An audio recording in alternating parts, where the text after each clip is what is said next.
Welcome to उन्नति IAS। शैक्षिक प्रशासन और प्रबंधन का ये हमारा 5th लेक्चर है। इसमें हम देखेंगे यूनिवर्सिटी ग्रांट कमीशन, विश्वविद्यालय अनुदान आयोग के बारे में।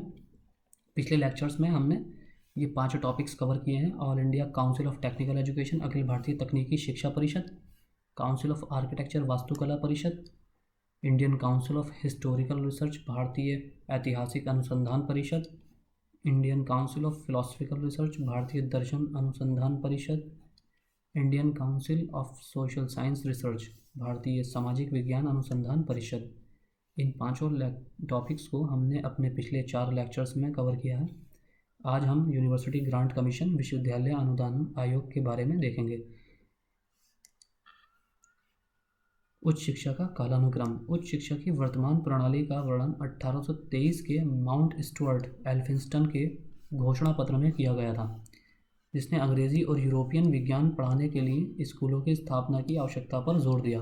बाद में लॉर्ड मैकाले ने 1835 में अपने घोषणा पत्र में देश के मूल निवासियों को अच्छी तरह से अंग्रेजी विद्वान बनाने के प्रयासों की वकालत की।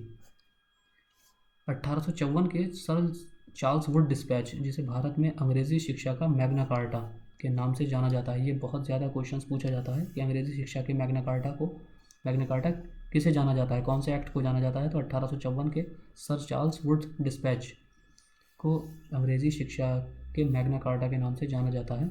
इसने प्राथमिक विद्यालय से विश्वविद्यालय तक की शिक्षा की उचित रूप से मुखर योजना बनाने की सिफारिश की। इसने स्वदेशी शिक्षा को प्रोत्साहित करने और शिक्षा की सुसंगत नीति के निर्माण की योजना बनाई। इसके बाद 1857 में कलकत्ता, बॉम्बे और मद्रास विश्वविद्यालयों की स्थापना और 1887 में इलाहाबाद विश्वविद्यालय की स्थापना की गई। जो फेमस यूनिवर्सिटीज़ हैं, स्टेट यूनिवर्सिटीज़, जो सेंट्रल यूनिवर्सिटीज़ भी हैं, तो उनको किस ईयर में स्थापित किया गया था वो आप ज़रूर याद रख लीजिए, क्योंकि किसी भी तरह से क्वेश्चंस में पूछा जा सकता है इस एग्ज़ाम के। अंतर विश्वविद्यालय बोर्ड, जिसे बाद में भारतीय विश्वविद्यालयों के संघ के रूप में जाना जाता है, की स्थापना 1925 में विश्वविद्यालयों की गतिविधियों को बढ़ावा देने के लिए की गई थी, ताकि शिक्षा, संस्कृति, खेल और संबंध क्षेत्रों में जानकारी और सहयोग को साझा किया जा सके। भारत में शिक्षा की राष्ट्रीय प्रणाली तैयार करने का पहला प्रयास 1944 में द्वितीय विश्व युद्ध के बाद के शैक्षिक विकास पर शिक्षा के केंद्रीय सलाहकार बोर्ड की रिपोर्ट के साथ आया, जिसे सार्जेंट रिपोर्ट भी कहा जाता है। बहुत इंपॉर्टेंट है, फुड डिस्पैच की तरह ये भी बहुत ज़्यादा इंपॉर्टेंट है। 1944 में सार्जेंट रिपोर्ट। इसने विश्वविद्यालय अनुदान समिति के गठन की सिफारिश की, जो 1945 में अलीगढ़, बनारस और दिल्ली के 3 केंद्रीय विश्वविद्यालयों के काम की देखरेख के लिए बनाई गई थी। 1947 में इस समिति को सभी मौजूदा विश्वविद्यालयों की देखरेख की जिम्मेदारी सौंप दी गई। आज़ादी के तुरंत बाद विश्वविद्यालय शिक्षा आयोग की स्थापना 1948 में डॉक्टर एस राधाकृष्णन की अध्यक्षता में भारतीय विश्वविद्यालय शिक्षा पर रिपोर्ट करने और सुधार और विस्तार सुझाने के लिए की गई थी, जो वर्तमान और भविष्य की ज़रूरतों और देश की आकांक्षाओं के अनुकूल हों। ये विश्वविद्यालय शिक्षा आयोग की स्थापना 1948 में राधाकृष्णन की अध्यक्षता में की गई थी। तो ये फैक्ट्स आपको याद रखने हैं। ये सिफारिश की गई कि विश्वविद्यालय अनुदान समिति को यूनाइटेड किंगडम के विश्वविद्यालय अनुदान आयोग के सामान्य मॉडल पर पुनर्गठित किया जाना चाहिए। यानी कि यूनिवर्सिटी, ये ऐसा रिकमेंडेशन दी गई थी कि विश्वविद्यालय अनुदान कमेटी को यूके के विश्वविद्यालय अनुदान आयोग के मॉडल पर ही बनाया जाए, जिसमें पूर्णकालिक अध्यक्ष और अन्य सदस्यों को प्रतिनिधि के शिक्षाविदों के बीच से नियुक्त किया जाएगा। 1952 में केंद्र सरकार ने निर्णय लिया कि केंद्रीय विश्वविद्यालयों और अन्य विश्वविद्यालयों और उच्च शिक्षा संस्थानों को सार्वजनिक धन से अनुदान के आवंटन से संबंधित सभी मामलों को विश्वविद्यालय अनुदान आयोग के पास भेजा जा सकता है।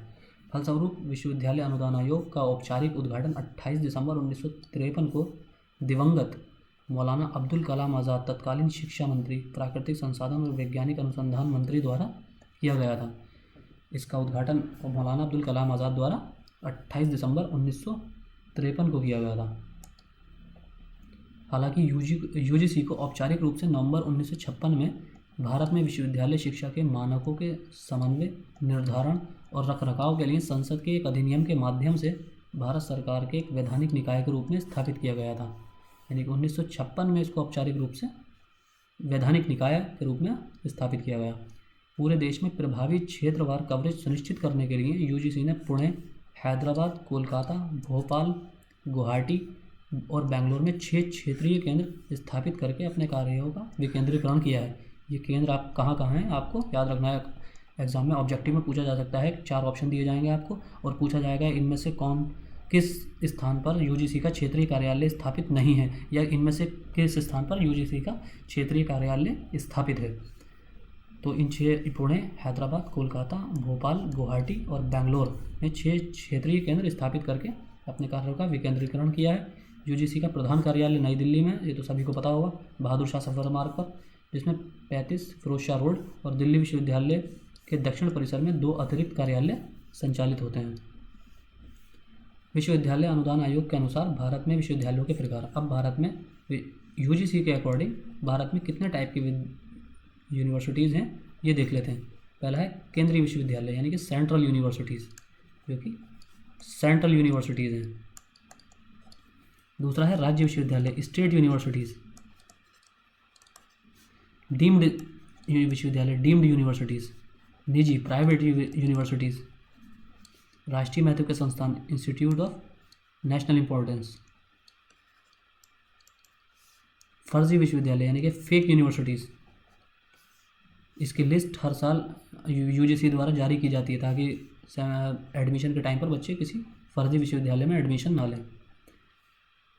तो ये डेटा है चार्ट के 14-12, ये लेटेस्ट डेटा है कि अब तक दिसंबर 14 तक 2020 में कुल विश्वविद्यालयों की संख्या कितनी। केंद्रीय विश्वविद्यालय हैं 54, राज्य विश्वविद्यालय 417, डीम्ड विश्वविद्यालय 125, निजी विश्वविद्यालय 369, ये मैंने यूजीसी की साइट से ही लिया है। राष्ट्रीय महत्व के संस्थान 40, फर्जी विश्वविद्यालय 24 फेक यूनिवर्सिटीज़ हैं। आप चाहें तो इनकी लिस्ट भी देख सकते हैं यूजीसी की साइट पर। केंद्रीय विश्वविद्यालय, तो अब केंद्रीय विश्वविद्यालय से शुरू करते हैं। भारत में केंद्रीय विश्वविद्यालय संसद के एक अधिनियम द्वारा स्थापित किए जाते हैं और शिक्षा मंत्रालय में उच्च शिक्षा विभाग के दायरे में आते हैं।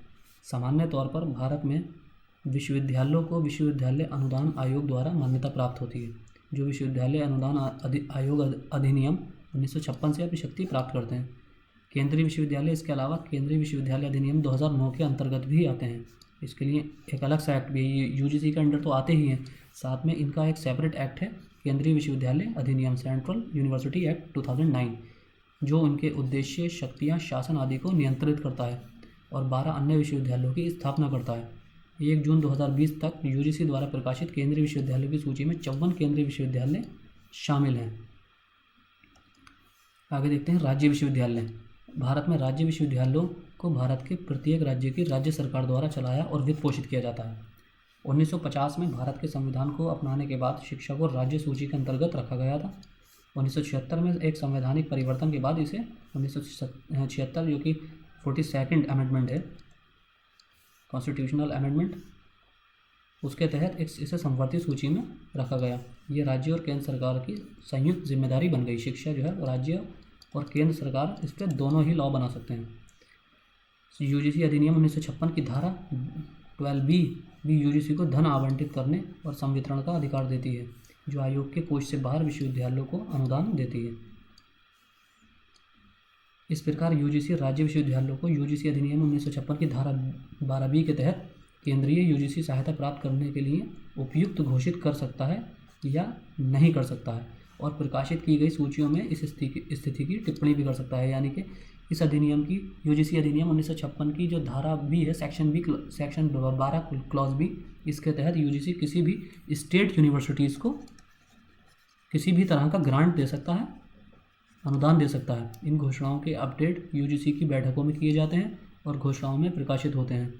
23 सितंबर 2016 को यूजीसी द्वारा प्रकाशित नवीनतम सूची केंद्रीय यूजीसी सहायता प्राप्त करने के लिए 206 विश्वविद्यालयों को सूचीबद्ध किया गया था। अब देखते हैं डीम्ड विश्वविद्यालय। शिक्षा मंत्रालय की वेबसाइट में दिए गए विवरण के अनुसार उच्च शिक्षा से संबद्ध कोई भी संस्थान विश्वविद्यालय के अतिरिक्त किसी विशेष अध्ययन क्षेत्र में जो बहुत ऊंचे मानदंड या मानकों पर काम कर रहा हो, यूजीसी की सलाह पर केंद्र सरकार द्वारा ऐसा संस्थान डीम्ड टू बी यूनिवर्सिटी या विश्वविद्यालय की तरह माना जाए। जा सकता है या घोषित किया जा सकता है। ऐसे संस्थान जो डीम्ड टू बी यूनिवर्सिटी होते हैं उन्हें किसी विश्वविद्यालय को मिलने वाले शैक्षणिक स्थिति और सभी सुविधाएं प्राप्त होती हैं।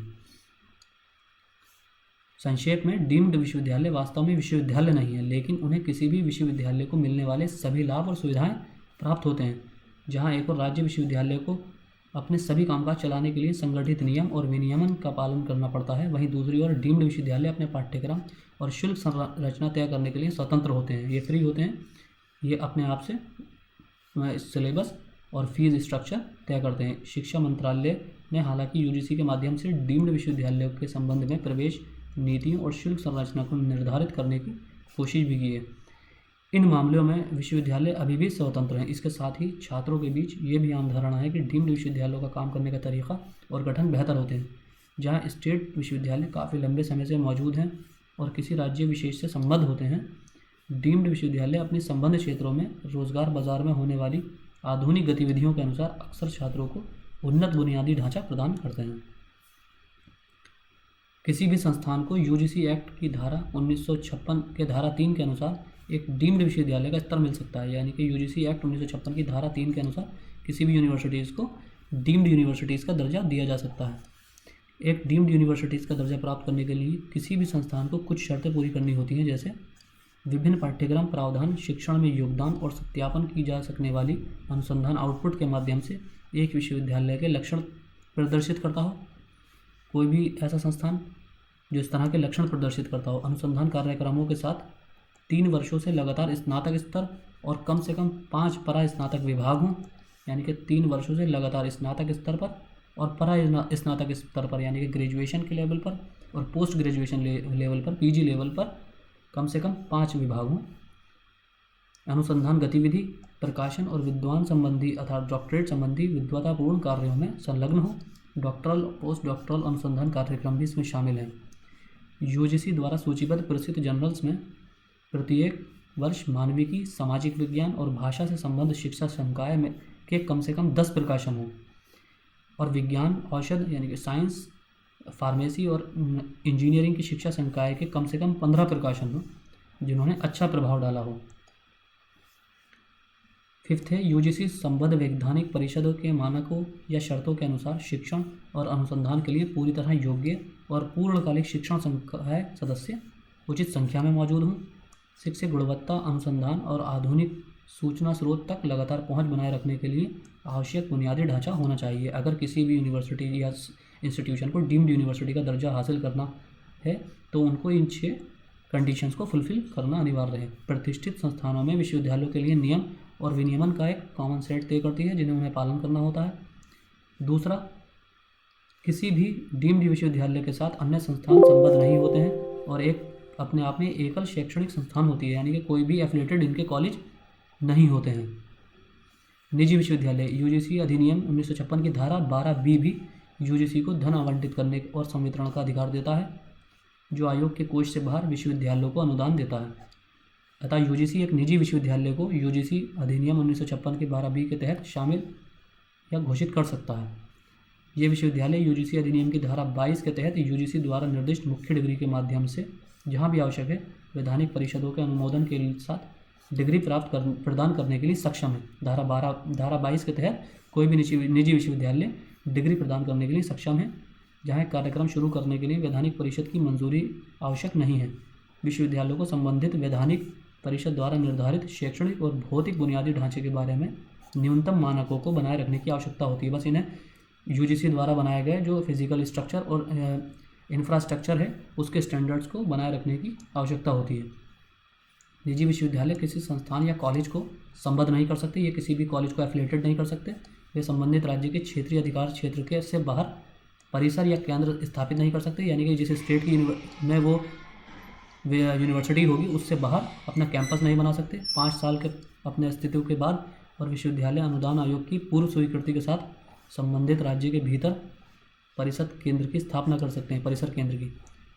अब तक यूजीसी ने किसी भी निजी विश्वविद्यालय को किसी भी कैंपस सेंटर की मंजूरी नहीं दी है।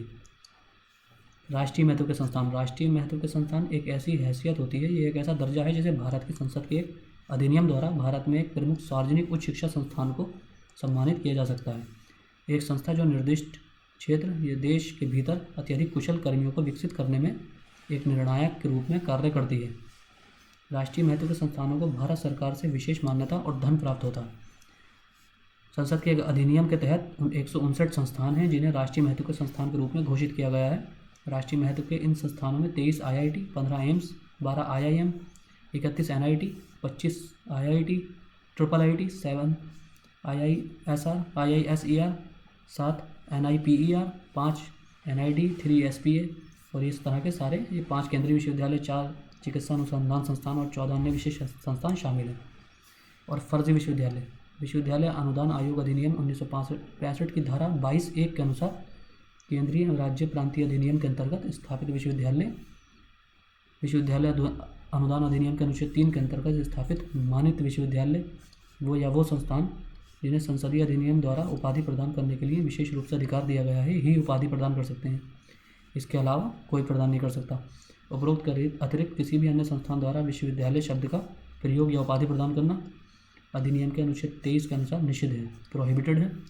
वर्तमान समय में 24 स्वतः अभिकल्पित गैर मान्यता प्राप्त संस्थान कार्यरत हैं जो विश्वविद्यालय अनुदान अधिनियम 1956 का उल्लंघन कर रहे हैं। तो आज के लेक्चर में बस इतना ही। Thank you.